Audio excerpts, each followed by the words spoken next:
Okay, excuse me, from Kairos, who's going to be moderating Timothy Hwang, CEO and co-founder of FiscalNote, Colleen Costello, CEO and co-founder of Vio, Hunter Rosenblume, CEO and co-founder of Lunar Wireless, and Sean Henry, CEO and founder of Stored.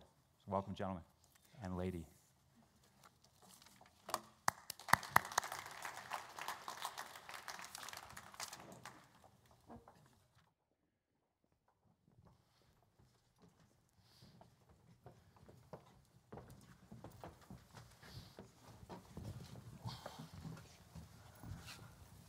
Hi, everybody. Can you hear me? Great. We want to jump right in. We'll do just quick background on everybody. My name is Alex Fiance. I run a company called Kairos. For 10 years, we've been out there preaching the mission that young people can tackle some of the world's biggest problems, and that the best vehicle to do that at a young age is entrepreneurship. Over the past 4 years, the top 25 companies that have come through our program, we've seen them raise over $650 million in capital, market cap of $3 billion. So we're believers. We know this works. And today, we build and fund companies addressing what we call problems worth solving. And then all year round, we do everything we can to put inspiring young leaders who are changing industries on stage and give them a voice in front of audiences like you. I think just context is that every single one of these founders built a company and co-founded it at a minimum on their own. And flew across the country to be here because we're all inspired by this mission, and every single one of us has taken steps to solve big problems through entrepreneurship outside of major cities. So with that in mind, let's cue it up. Just quick background on who you are, the problem you're solving, and why you started your business where you did. Yeah, absolutely. So let me know if you guys can't hear me, but my name's Sean Henry. I'm the co-founder and CEO of Stored. Essentially, we noticed a big problem in the logistics market that everyone's shifting their distribution models to try to keep up with Amazon, keep up with Walmart, get their product as quickly to the customer as possible. Yet in distribution, you're extremely fragmented. We have 9,000 warehouses in the US, primarily mom and pop regional owner operators, very technologically deficient. And so what we do is we run a software-enabled network of warehouses and distribution centers to help enterprises basically move product better at scale globally and primarily focused in the US. We started out of Atlanta. We have a lot of great logistics and supply chain investors there, and basically the reason we chose Atlanta is it's a major hub for freight and logistics. We have UPS, DHL, FedEx in our backyard, and we have a lot of the Fortune 500 enterprises who are our ideal customers moving product globally right in our backyard where we can walk down the street and have the meetings with the right team. So it's been a really great market that I think has a very good advantage if you're in the logistics marketplace overall. Great job. That was 1 minute. Hunter? Hey, I'm Hunter Rosenblume. I'm the CEO of Lunar Wireless. In 2015, I moved my company from New York to Detroit because I became obsessed with the internet adoption problem there, where 40% of households don't have access to internet. What you don't realize is that's a huge problem across the country. Internet adoption hit about 67% in the home 10 years ago and hasn't changed since. Smartphone adoption at 70%, so 1 in every 3 is without. So we build pay-per-use products to allow that customer to get online. Awesome. Colleen? Morning, I'm Colleen Costello. I am a biomedical engineer by background and started Vio in 2013, actually, after a personal experience. My grandmother contracted a MRSA infection in a hospital. I was doing tissue engineering research at the time and thought, what better use of my degree than actually try to address what I found out was the #1 patient killer in the United States. It's not heart disease, it's preventable infections that happen in a hospital. And so we started to look at how can we address this problem with technology, founded the company with a team of engineers trying to address surface contamination. We designed a technology that is an LED disinfection technology that can be safely and continuously used around people. We started in the Albany, New York region. We actually spun out of RPI, Rensselaer Polytechnic there. So we were very kind of university oriented to start. We won a couple business plan competitions, which was huge for us. We had to beg, barter, and steal for them to start a foundry program. That summer, we were graduating from college, and that gave us $5,000 to live for 8 months and prototype. And so that was a fantastic kind of nurturing environment for us. We received seed funding from that angel environment, and we've been there ever since, and it's been a fantastic founding point for us. Tim? Hi, everybody. My name is Tim Hwang. I'm the founder and CEO of a company called FiscalNote. The problem that we sort of started our company around was this concept that political uncertainty and government uncertainty was going to continue to royal markets and industries and really challenge the way that people were sort of doing business around the world. We started our company back in 2013, back when we were seeing all these stories on places like VentureBeat and TechCrunch and whatnot around Uber getting slammed with regulations, Airbnb getting shut down in certain cities, whatever the case is. And we thought that there was a much better way to really understand what the government was doing and its impact on the private sector. We actually started our company in Silicon Valley and moved our company to Washington, D.C., probably about a year into our business, and largely because of the sort of customer demand that we were seeing from attorneys, primarily in Washington. But really, I think there's a lot of sort of cultural elements that we are drawn to, or I would say being pushed away from in Silicon Valley that we wanted to sort of really build our own culture and be our own company. And so ever since then, we've been sort of growing our business. We recently started a roll-up strategy in our market. And we've been finding a lot of great companies that have been able to kind of fold into our platform in places like Louisiana and upstate New York, and in the Midwest, where we've been finding some really great companies. Awesome. Colleen, question for you. You said some sort of interesting things about how the community in Albany kind of rallied around you to help you actually acquire your first customers. Do you have any input for the crowd on kind of how to actually help really ambitious projects like yours turn into companies and get to market? Sure. So I think, in the region that we're in, there's a lack of capital, as we've discussed over the last couple of days. There's some seed funding, angel, we're talking a couple $100,000. So once you get past that phase, you have to leave the region. So that's a reality. There's limited capital. But what I found when I talked to the community there in the Albany region is it's not so much the capital, because I can leave the region and find capital to invest in the area. There's all sorts of advantages to investing in those regions, lower valuations, et cetera. But what I find is that customers is really the main thing that I find a community can provide for an emerging company. Yes, we need capital, but I'd love revenue rather than fundraising. And so what I find when I talk to the local hospitals, we have hospitals around the country that use our product, barely any in our local region. So when I talk to them and the insurance providers and the types of customers that we need, that's what I describe to them is in order to support those emerging companies, the whole community has to have some propensity for risk in order to help them grow.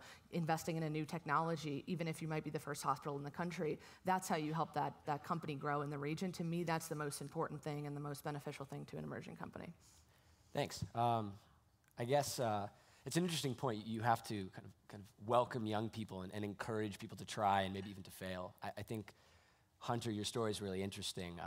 Why did to be 21, building a telco company in a city like Detroit? What's that been like? How did you do it? Why did you do it? Yeah, I mean, Detroit's like, first, it's just the story of Detroit. It's like America's great manufacturing city, and it was once the city of like splendor and the future, and then it started to fall apart, and it hit like a rock bottom, and then that rock bottom was publicized by media, and people started to become attracted to it. And so while I'm one person starting a wireless company there's other people there who are starting all sorts of different types of companies, because you could move there and you don't need a coffee job to live and start what you're doing.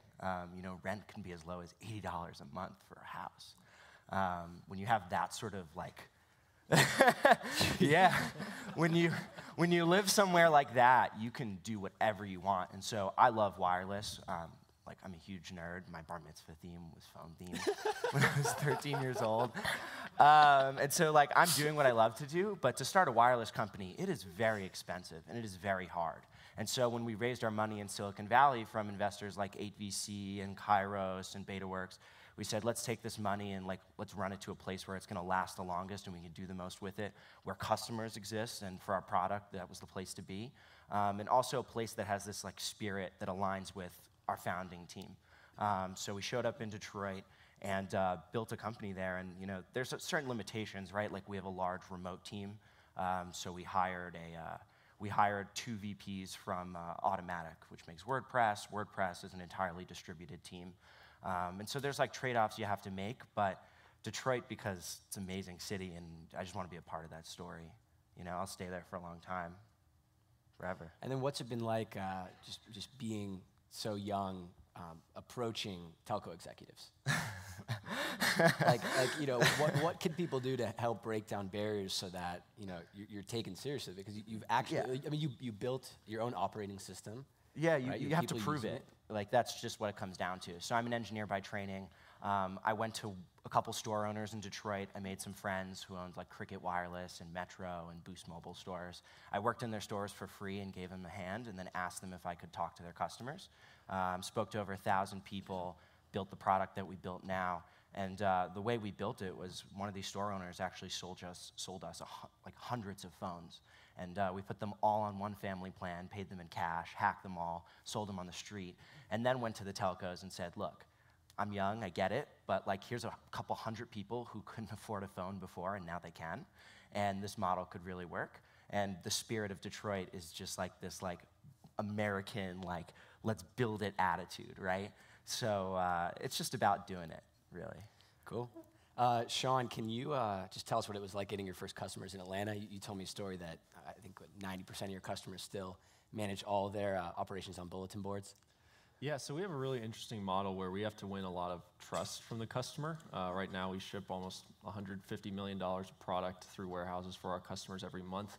And so there's a lot of trust factor in what they have to put into us. And so we actually found, we've spent a lot of time in San Francisco and New York and other markets, is it's really hard to convince a company, especially in logistics, to start using you based on being a startup. Our primary investors out of Atlanta, though, had started and sold a freight company for $2 billion to UPS, though. And so having an advantage like that and being able to walk hand in hand with them to their former customers at some of these Fortune 500 companies, some of these SMBs who have seen these guys before, they know the local market, they know what we're trying to do, and they know why Atlanta is a great place for logistics. We're able to earn their trust a lot better than we otherwise could. I mean, a lot of our first sale was obviously outbound, trying to meet people, but our first customer came from our just local network and people introducing our model to other great businesses in the area. We have something like a very skewed number of Fortune 500s are headquartered in Atlanta, right down the block from our office. So being able to go in there and say, tangibly, here's why we're located in Atlanta, here's why you can put your trust in us as a logistics company in Atlanta and all the experience we have behind us because of that, was likely the only way we were able to get our first customers and scale from there. So the market has been extremely important for us in both scaling from a business model perspective, but also from a customer perspective, which has always been the most important. Cool. Everyone's modest, but Tim, I gotta tee you up a little here. So you manage what, about 300 people at your company? You're 20? 26. 26. So I feel like you have some really interesting philosophies on being young and taking these big swings. Can you kind of share your philosophies on, how young is too young to go after these massive industries? I don't think you can never be too young. I mean, I think there's a trick question. Yeah.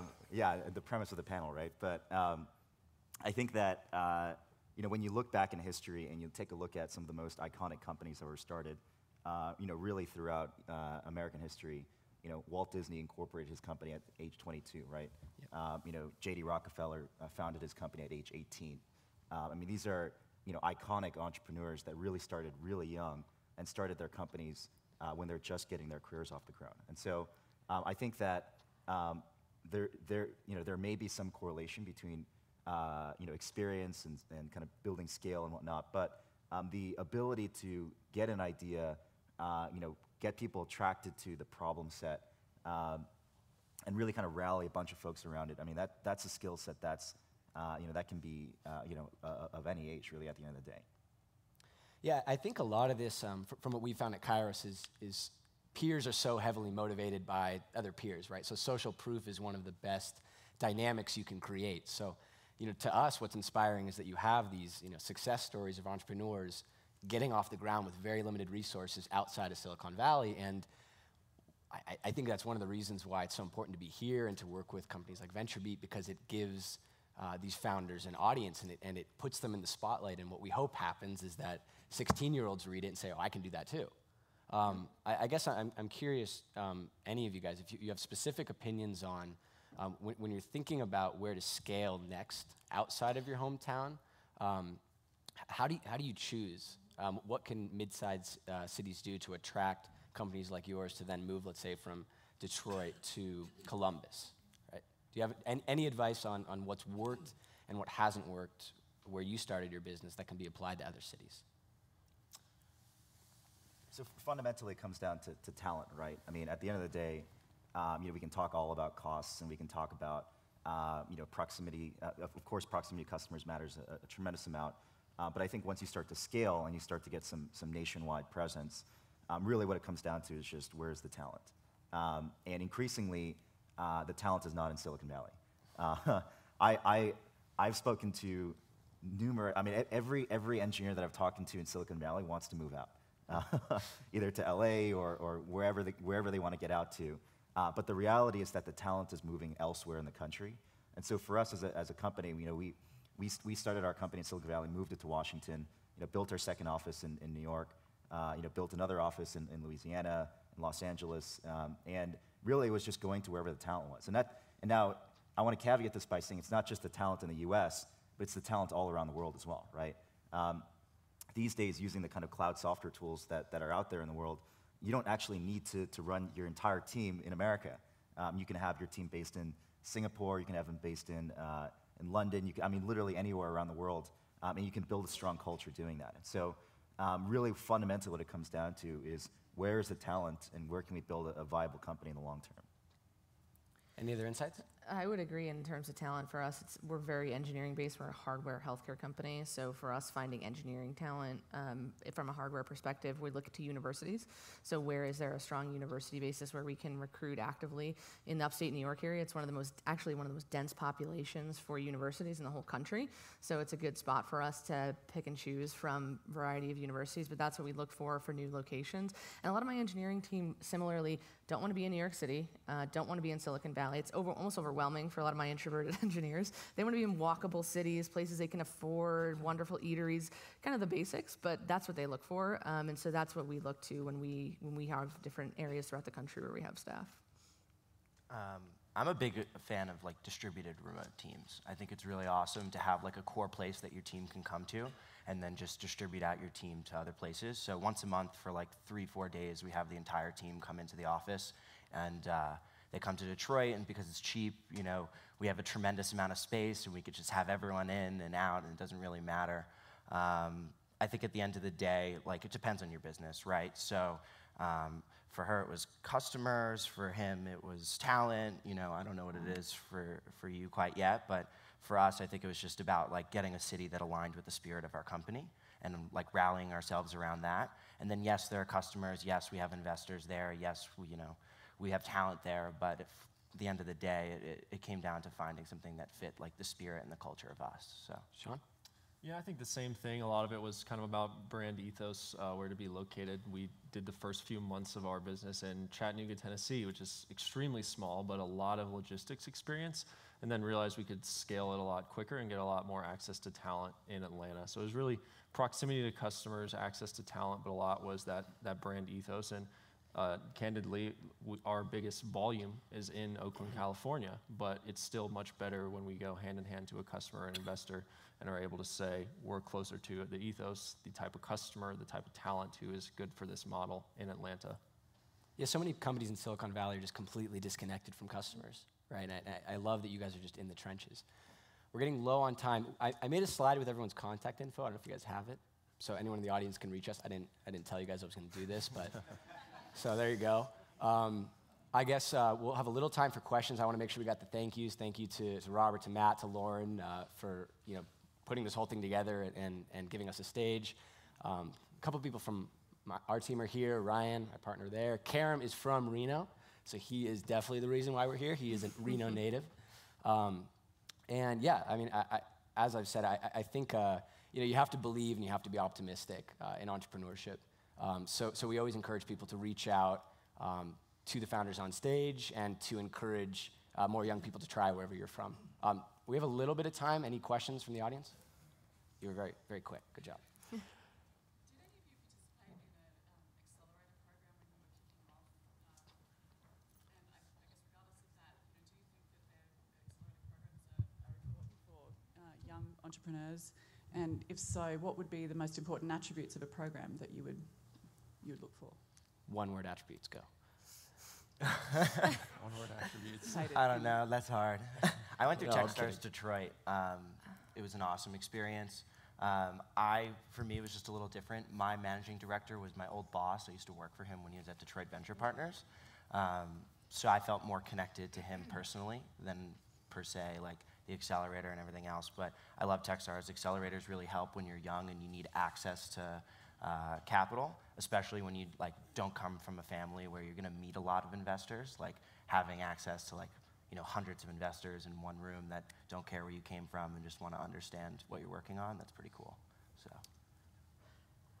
I can answer that. I mean, flexibility, honestly, to me was the biggest thing. We didn't go through any formal accelerator, but I guess we did get a lot of support from New York programs. There's New York Innovation Capital. There's NYSERDA, which is Energy Efficiency Authority there, which was a big funder of us in the early stages, taking a risk on our technology. Things I would say almost like Kairos, which are more looser networks. But what I found with accelerators that I was looking at or potentially applying to, it was have to move here, we have to be in this office for 3 months, I have to do X, Y, Z of what they want, and I have to run my business at the same time. So that was concerning to me. So flexibility to me, where I can get the access to the network that's needed, to me that was the biggest thing, because I have a long list of to-do on a daily basis, and meeting with the accelerator wasn't necessarily on that. So I didn't go through any of those programs, but loosely there were certain accelerator programs I feel like were critical to me, but it was primarily around the network to tap into. We are formally out of time. You guys call if we can take more questions. One more question? Yeah. One more question. All right. You, yeah. Sure.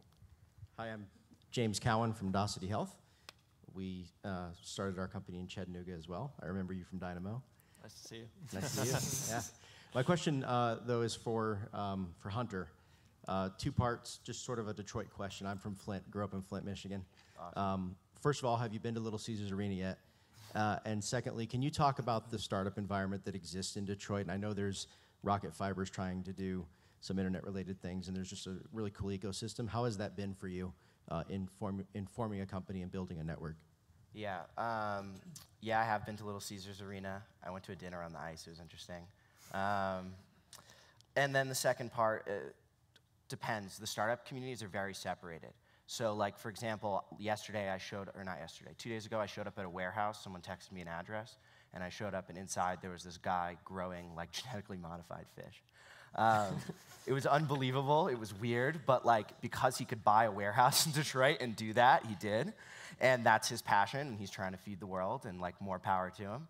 But then there's stuff like Rocket Fiber is a spin out of Dan Gilbert, right? So Dan Gilbert's a billionaire. He put a ton of money into the city. He owns 60 companies there, and he built his own startup ecosystem that is also great, just very different from the startup ecosystem that I sat in versus the Techstars ecosystem. It's actually very fragmented for a small city. I wish it was more unified like Silicon Valley, and something that I'm working on personally.